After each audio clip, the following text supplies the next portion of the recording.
Assalamualaikum warahmatullahi wabarakatuh. Selamat pagi semuanya. Hari ini kami akan menjelaskan materi kelanjutan dari kebijakan moneter, yaitu materi kebijakan fiskal, di mana pada minggu lalu telah disampaikan dan juga dijelaskan oleh saya, Ibu Yilda, Ibu Ajeng, Bapak Kevin, dan juga Pak Untung mengenai materi kebijakan moneter. Di mana minggu lalu telah disampaikan mulai dari pengertian kebijakan moneter, jenis-jenis kebijakan moneter, tujuan dari kebijakan moneter, lalu kebijakan-kebijakan yang diterapkan pada kebijakan moneter.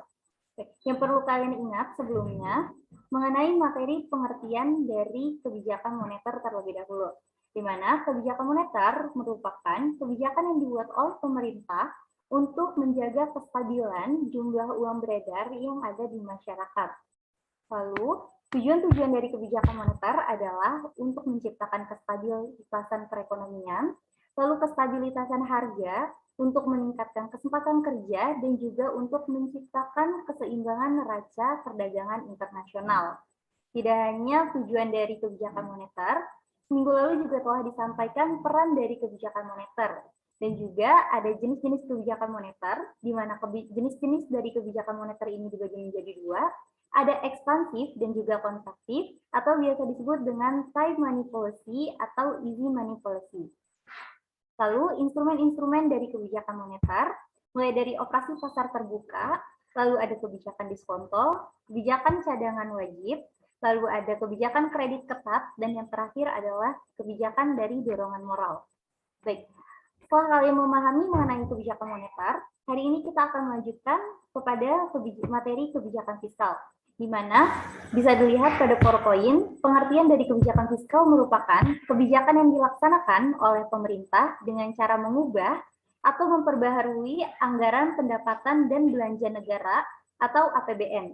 Jadi yang bisa kalian garis bawahi di sini adalah pada kebijakan fiskal, yaitu merupakan kebijakan pemerintah dalam mengubah anggaran pendapatan dan juga belanja negara. Lalu dari kebijakan ini memiliki arti pemerintah ini dapat meningkatkan atau menurunkan pendapatan negara dan juga belanja negara dengan tujuan menciptakan stabilitas perekonomian, meningkatkan kesempatan kerja, pertumbuhan ekonomi, serta keadilan dalam pendistribusian pendapatan yang nantinya akan dijelaskan lebih lanjut oleh Ibu Hilda.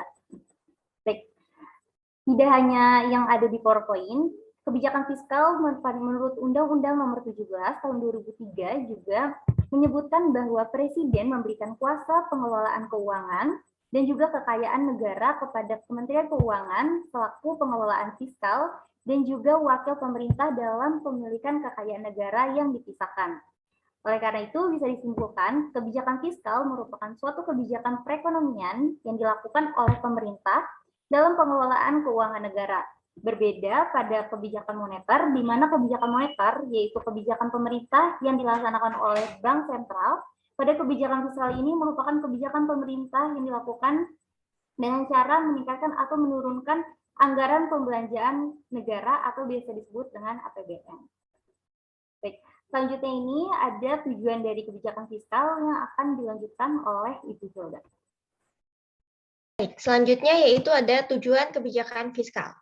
Tujuan kebijakan fiskal dibagi menjadi beberapa tujuan, yaitu ada untuk memperbesar dan memperkecil pengeluaran konsumsi pemerintah, untuk mengatur jumlah transfer pemerintah, mengatur jumlah pajak yang diterima hingga dapat mempengaruhi tingkat pendapatan nasional dan juga tingkat kesempatan kerja. Selain itu, tujuan lain dari kebijakan fiskal adalah yang pertama, untuk mempercepat laju pertumbuhan ekonomi, lalu mencegah pengangguran, dan juga mengatur stabilitas harga. Yang pertama, laju pertumbuhan ekonomi.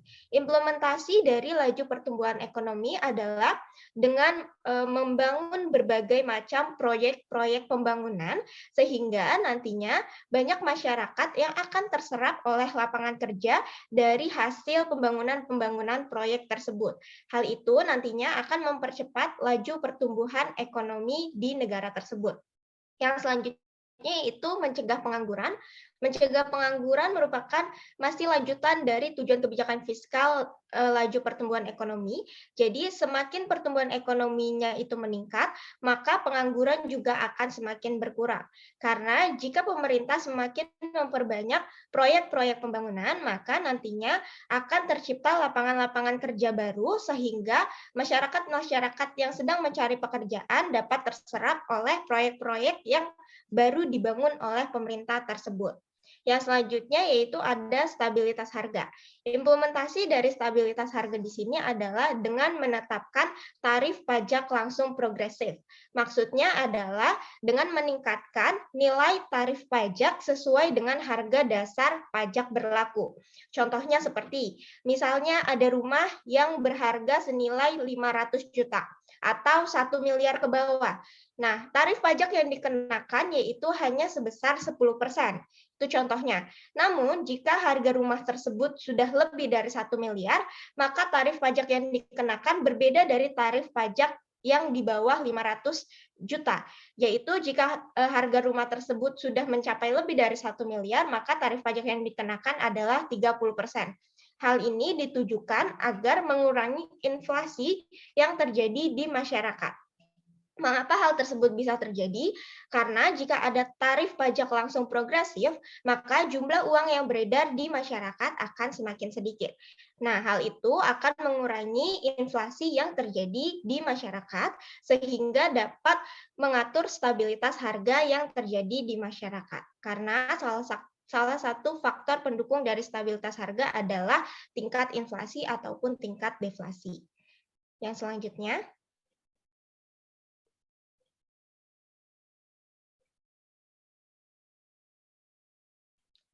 selanjutnya yaitu ada peran kebijakan fiskal. Peran kebijakan fiskal di sini terbagi menjadi 4 peran. Yang pertama ada mempengaruhi tingkat inflasi, yang kedua meningkatkan PDB, yang ketiga mengurangi tingkat pengangguran, dan yang keempat adalah meningkatkan pendapatan masyarakat.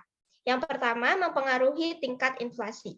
Penurunan inflasi dapat dilakukan dengan penundaan atau pembatalan proyek-proyek yang akan dilaksanakan atau yang sedang dilaksanakan oleh pemerintah.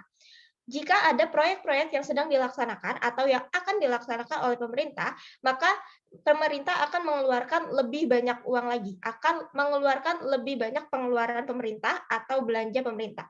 Hal tersebut akan membuat jumlah uang yang beredar di masyarakat semakin banyak. Hal ini akan meningkatkan inflasi atau menyebabkan terjadinya inflasi tinggi di masyarakat. Maka dari itu, untuk mempengaruhi tingkat inflasi atau mengurangi jumlah inflasi, maka harus dilakukan dengan penundaan atau pembatalan proyek-proyek yang akan dilakukan atau yang sedang dilakukan oleh pemerintah. Itu salah satu peran kebijakan fiskal. Yang kedua yaitu meningkatkan PDB.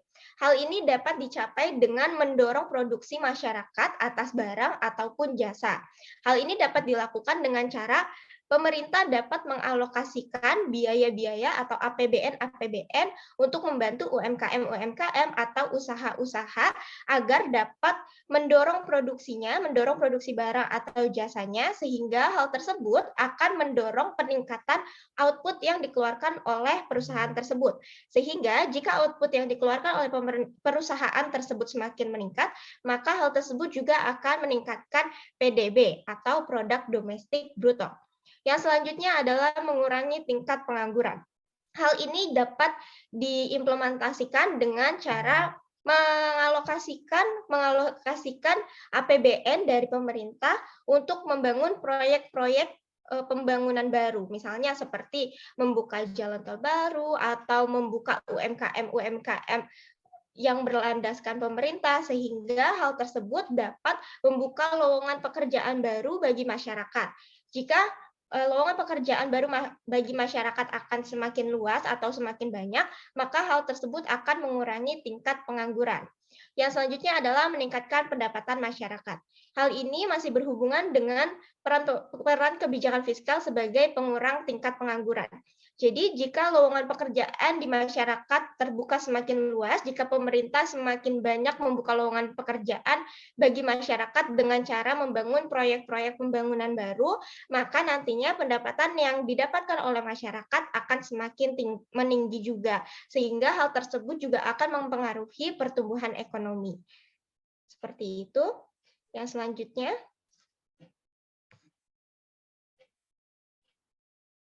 Baik, untuk peran dari fungsi kebijakan fiskal yaitu ada yang pertama otoritas, kedua perencanaan, dan yang ketiga yaitu pengawasan. Yang pertama ada fungsi otoritas. Fungsi otoritas ini artinya kebijakan fiskal berfungsi ketika anggaran negara telah menjadi pedoman yang digunakan untuk mencari pendapatan serta belanja pada tahun tertentu dan yang bersangkutan.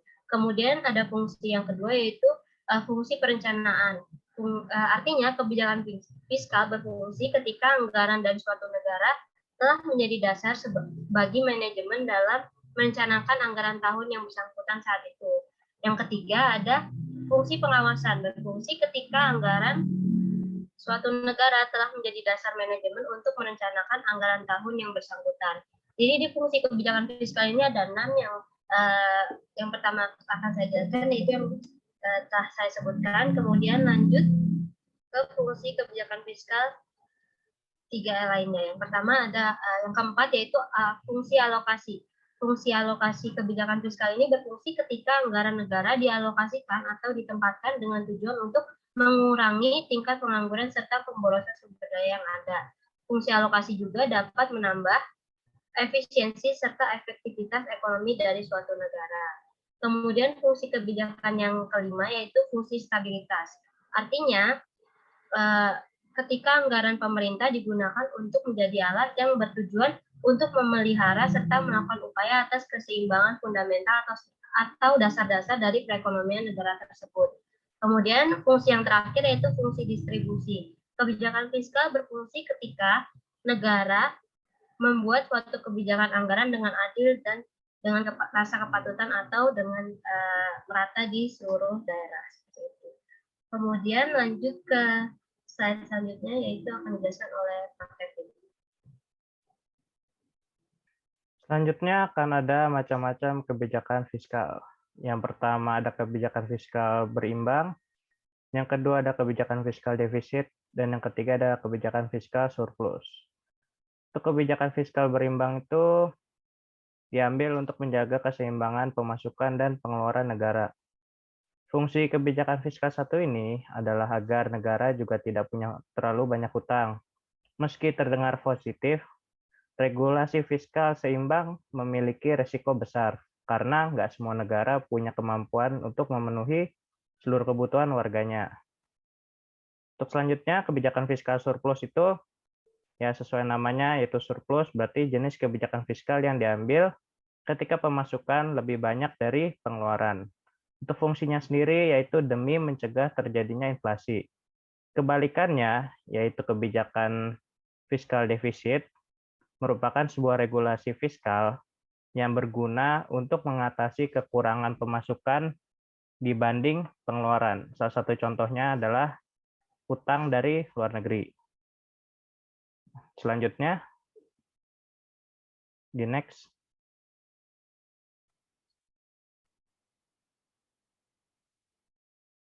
Selanjutnya ada bentuk-bentuk dari kebijakan fiskal. Sesuai yang ada di slide yaitu ada 4. Yang pertama ada kebijakan anggaran pembiayaan fungsional, kebijakan pengelolaan anggaran, kebijakan stabilisasi anggaran otomatis, dan kebijakan anggaran belanja berimbang. Kita bahas dari yang pertama yaitu kebijakan anggaran pembiayaan fungsional. Nah, pembiayaan pengeluaran pemerintah ditentukan sedemikian rupa sehingga tidak langsung berpengaruh terhadap pendapatan nasional. Tujuan utamanya adalah meningkatkan kecepatan kerja atau employment. Nah, dari penerimaan pemerintah ini dari sektor pajak bukan untuk meningkatkan penerimaan pemerintah, namun untuk mengatur pengeluaran dari pihak swasta. Nah, untuk menekan inflasi, maka diatasi dengan kebijakan pinjaman. Jika sektor pajak dan pinjaman tidak berhasil, maka tindakan pemerintah adalah mencetak uang. Jadi dalam hal ini, sektor pajak dengan pengeluaran pemerintah itu terpisah. Nah, untuk yang kedua, di pengelolaan anggaran, itu penerimaan dan pengeluaran dengan perpajakan dan pinjaman adalah paket yang nggak bisa terpisahkan. Sesuai penjelasan dari Alvin Hansen, untuk menciptakan anggaran yang berimbang, maka diperlukan resep bahwa jika terjadi depresi, maka ditempuh anggaran defisit. Dan jika terjadi inflasi, maka ditempuh anggaran belanja surplus. Untuk kebijakan yang ketiga, yaitu stabilisasi anggaran otomatis. Dalam stabilisasi anggaran ini, diharapkan terjadi keseimbangan antara pengeluaran dan penerimaan pemerintah tanpa adanya campur tangan langsung pemerintah yang disengaja. Dalam hal ini, pengeluaran pemerintah ditekan pada asas manfaat dan biaya relatif dari setiap paket program. Untuk pajak sendiri, biasanya ditetapkan sedemikian rupa sehingga terdapat anggaran belanja surplus dalam kesempatan kerja yang penuh. Lalu ada bentuk yang terakhir yaitu anggaran belanja berimbang. Untuk kebijakan ini, kebijakan anggaran belanja yang dianut masing-masing negara itu bisa berbeda-beda, tergantung dari keadaan ataupun dari arah yang akan dicapai dalam jangka pendek dan juga jangka panjangnya. Berikut beberapa cara ditempuh negara dalam mencapai manfaat tertinggi dalam mengelola anggaran. Jadi berikut ini merupakan kebijakan fiskal yang berfungsi untuk mencegah inflasi. Lalu untuk selanjutnya akan dijelaskan oleh Pak Untung.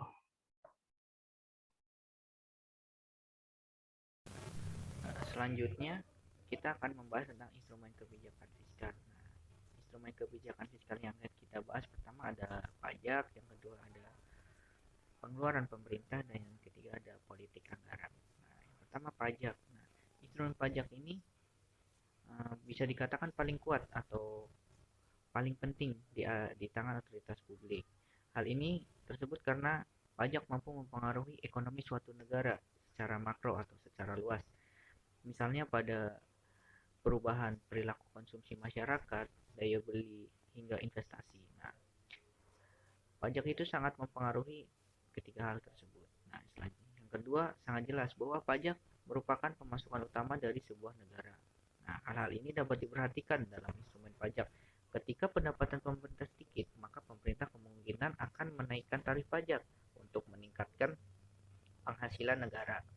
Nah, di sisi lain ketika pemerintah menaikkan pajak pada kondisi tertentu, kemungkinan pemerintahan barang atau jasa dan kemampuan daya beli masyarakat akan berkurang. Nah, ketika pajak dinaikkan itu biasanya kondisi masyarakat dalam daya belinya akan berkurang. Nah, selanjutnya ada pengeluaran pemerintah. Pengeluaran pemerintah sangat erat kaitannya dengan upaya pembangunan negara, mulai dari pembangunan infrastruktur hingga pembangunan sumber daya manusia. Pengeluaran negara ini nantinya akan berpengaruh langsung terhadap pertumbuhan ekonomi.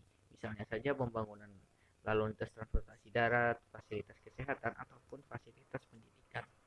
Nah, yang selanjutnya ada politik anggaran. Nah, politik anggaran ini adalah segala sesuatu rencana pengeluaran dan penerimaan negara untuk menjalankan program pertumbuhan ekonomi, terutama program-program dalam jangka panjang. Biasanya itu kalau biasanya ada APBD dan APBN. Next yang kita bahas adalah kebijakan pemerintah.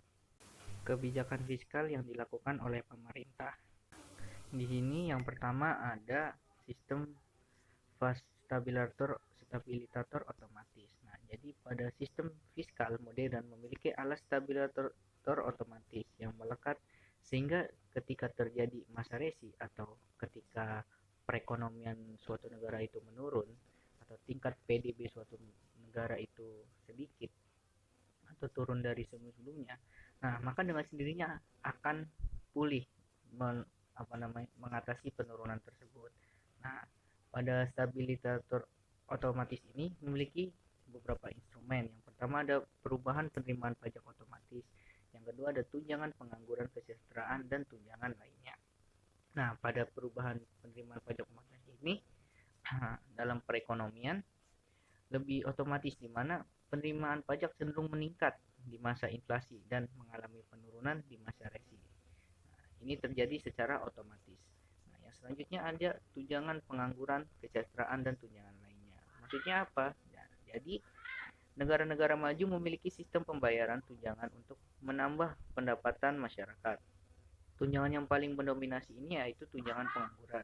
Tunjangan ini memompa dana ke dalam atau keluar sistem perekonomian dengan cara berputar kembali, serta berfungsi sebagai stabilisator. Nah, selanjutnya ada kebijakan stabilisasi disksioner. Apa sih?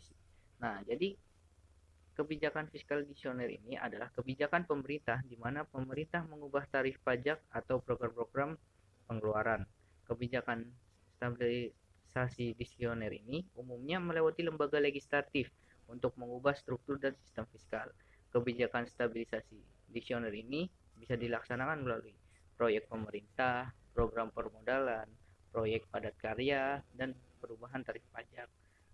Tujuannya sendiri untuk apa? Nah, tujuannya sendiri untuk mengurangi gerak naik turun tingkat kegiatan ekonomi dari waktu ke waktu dan menciptakan kegiatan ekonomi yang mencapai pertumbuhan ekonomi secara maksimal.